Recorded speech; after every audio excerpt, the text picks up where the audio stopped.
Alhamdulillahi hamdan katsiran tayyiban mubarakan fihi kama yuhibbu rabbuna wa yarda wa ashhadu an la ilaha illallah wahdahu la syarikalah wa ashhadu anna muhammadan abduhu wa rasuluhu sallallahu alaihi wa ala alihi wa ashabihi ajma'in amma ba'd. Kita lanjutkan kajian kita dari kitab Thamaratul Bustan, masih pada bab ayatun fil Quran. Pada pertemuan sebelumnya kita membaca yang poin yang ketiga, ayatun fil Quran uftutihat bi'alima atau uftutihat bi'ilmin wa uftutimat bi'ilmin. Qauluhu ta'ala alam tara annallaha ya'lamu fis samawati wa ma fil ard ma yakunu min najwa thalathatin illa huwa rabi'uhum wala khamsatin illa huwa sadisuhum wala adna min dhalika wala aktsara illa huwa ma'ahum aynama kanu thumma yunabbi'uhum bima 'amilu yaumal qiyamah innallaha bikulli syai'in 'alim. Qalahu Ahmad.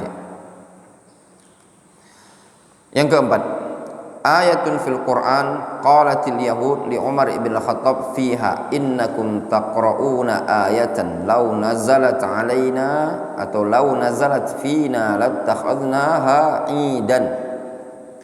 Ayat yang ada dalam Al-Quran telah dikatakan oleh orang Yahudi kepada Umar bin Khattab. Tentang ayat itu kata orang Yahudi kepada Umar bin Khattab, innakum taqra'una ayatan, sesungguhnya kalian membaca suatu ayat. Lau nazalat fina, kalau seandainya ayat tersebut turun kepada kami, lattakhadnaha idan, niscaya kami jadikan ayat tersebut sebagai hari raya. Maksudnya hari turunnya ayat itu kami jadikan sebagai Id, hari raya. Wa hiya qauluhu subhanahu wa ta'ala al-yawma akmaltu lakum dinakum wa atmamtu 'alaikum ni'mati wa raditu lakumul islam dina. Al-hadits rawahul Bukhari. Hadis dari Bukhari ya ikhwan, dari Tariq Ibnu Syihab. Dari Tariq Ibnu Syihab dari Umar bin Khattab radhiyallahu anhu. Kemudian ayatun fil Quran kanat sababan fi islami Jubair ibni Mut'im. Satu ayat di dalam Al-Quran yang merupakan sebab Islamnya Jubair bin Mut'im. Ada satu ayat dalam Al-Quran merupakan sebab Islamnya Jubair bin Mut'im. Jubair bin Mut'im ini seorang sahabi yang dulunya musyrik. Beliau diikat oleh Nabi SAW di masjid. Diikat oleh Nabi SAW di masjid Nabawi. Ketika itu Nabi SAW mengimami pada saat sholat maghrib. Nabi SAW membaca surat Tur pada sholat maghrib. Wahiyya qaulullahi subhanahu wa ta'ala am khuliqu min ghairi syai'in am humul khaliqun am khalaqus samawati wal ard bal la yuqinun,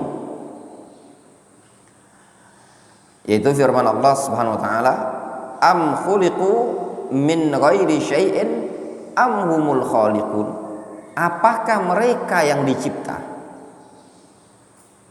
dari sesuatu yang,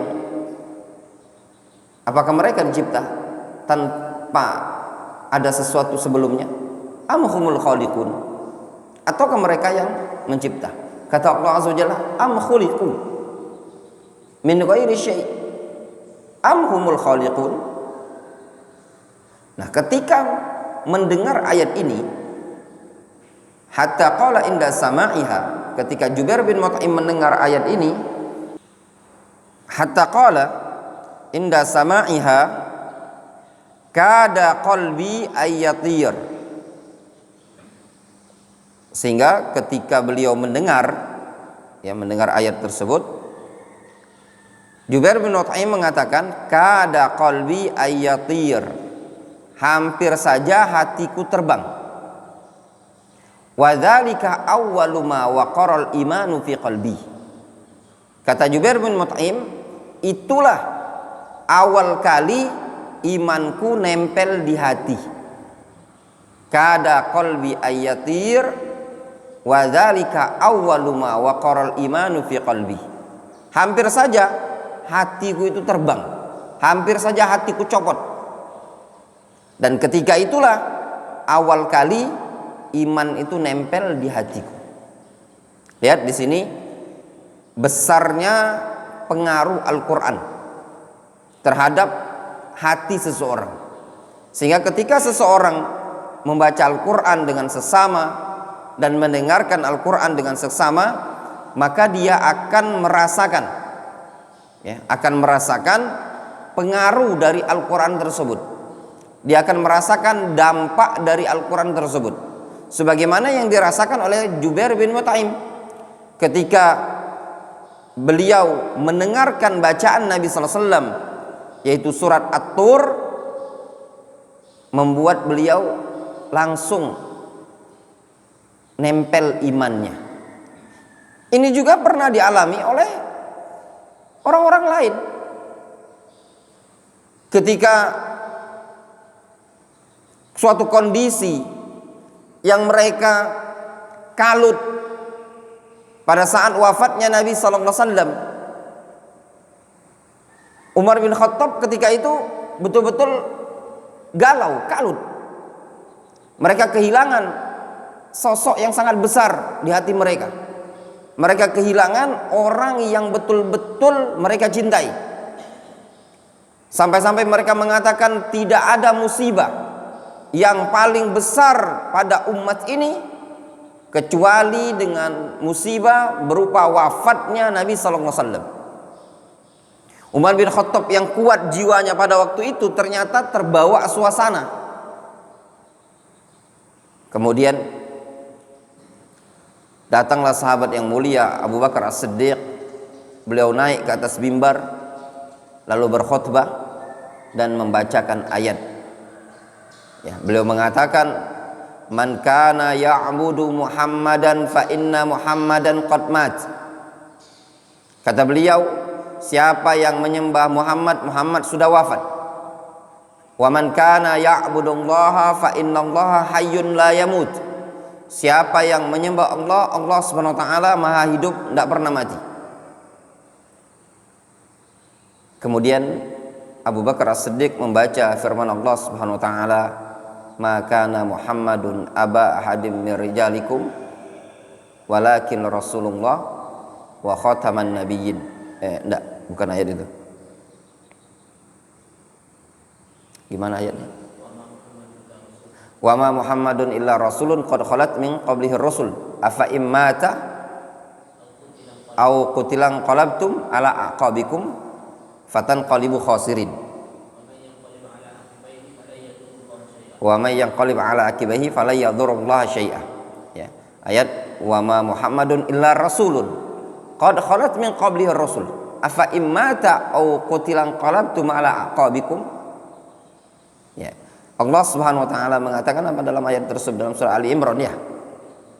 Kata Allah Azza wa Jalla, "Wa ma Muhammadun illa rasulun qad khalat min qablihi rusul." Muhammad itu bukanlah apa-apa melainkan seorang rasul. Maksudnya rasul, utusan Allah, bukan zat yang layak disembah. Ini nama rasul telah berlalu sebelumnya para rasul. Ada rasul-rasul sebelumnya, ada yang wafat. Afa imata au qutila inqalabtum ala aqabikum. Apakah kalau seandainya Muhammad wafat, mati atau dibunuh, kalian akan kembali murtad sebagaimana sebelumnya? Wa may yanqalib ala aqibihi fala yadurrullaha syai'an. Siapa yang seandainya kembali murtad kepada kekufuran, tidak akan memudaratkan Allah Subhanahu wa taala sedikit pun. Kata Umar bin Khattab, ketika beliau mendengar ayat tersebut, Umar bin Khattab mengatakan, seakan-akan ayat itu baru saja turun bagiku. Lihat, betul-betul pengaruh bacaan Al-Quran tersebut, ikhwan. Juga pada kisah seorang ulama, Fudail bin Iyad, beliau pernah manjat suatu tembok, ingin melakukan suatu perbuatan yang tidak terpuji. Ternyata di balik tembok tersebut orang itu membaca ayat Al-Quran, terdengar lantunan bacaan Al-Quran. Alam yakni lilladzina amanu an takhsha'a qulubuhum li dzikrillah. Bukankah sudah saatnya bagi orang-orang yang beriman agar hati mereka khusyuk untuk mengingat Allah Subhanahu wa taala? Kata Fudail bin Iyad, bala ya, tentu sudah saatnya. Ya. Iya, akhirnya beliau memutuskan untuk taubat dan beliau hijrah ke kota Mekah, lalu belajar dengan para ulama, kemudian sampai pada puncaknya beliau menjadi seorang alim, ya, yang memberikan kemanfaatan kepada umat ini tadi. Dari sini juga bisa diambil faedah yang namanya Al-Quran itu punya ta'thir, punya pengaruh. Al-Quran itu punya pengaruh pada hati seseorang, pada jiwa seseorang. Suatu faedah yang didapatkan oleh Syekhuna Yasin Abu Abdillah Al-Dhali'i kemarin di daurah, beliau menyebutkan keterangan para ulama salaf di zaman dahulu. Barang siapa yang ingin hari-harinya banyak diberikan kemudahan oleh Allah Subhanahu wa taala, maka perbanyaklah untuk membaca Al-Quran. Semakin banyak dia membaca Al-Quran, maka akan semakin banyak pula kemudahan yang akan dia dapatkan di hari tersebut. Antum kalau mau belajar itu perbanyak juga membaca Al-Quran. Dengan antum memperbanyak baca Al-Quran, maka kemudahan juga yang antum akan dapatkan dalam menuntut ilmu tadi. Ya, semakin banyak antum baca Al-Quran, maka semakin banyak pula pemahaman yang antum akan dapatkan. Karena Al-Quran itu membawa keberkahan. Kitabun anzalnahu ilaika mubarakun, suatu kitab yang kami turunkan kepada engkau ya Muhammad, mubarak, kitab yang diberkahi. Ya. Wallahu ta'ala. Masih ada waktu, kita lanjutkan kitab Ta'limul Muta'allim.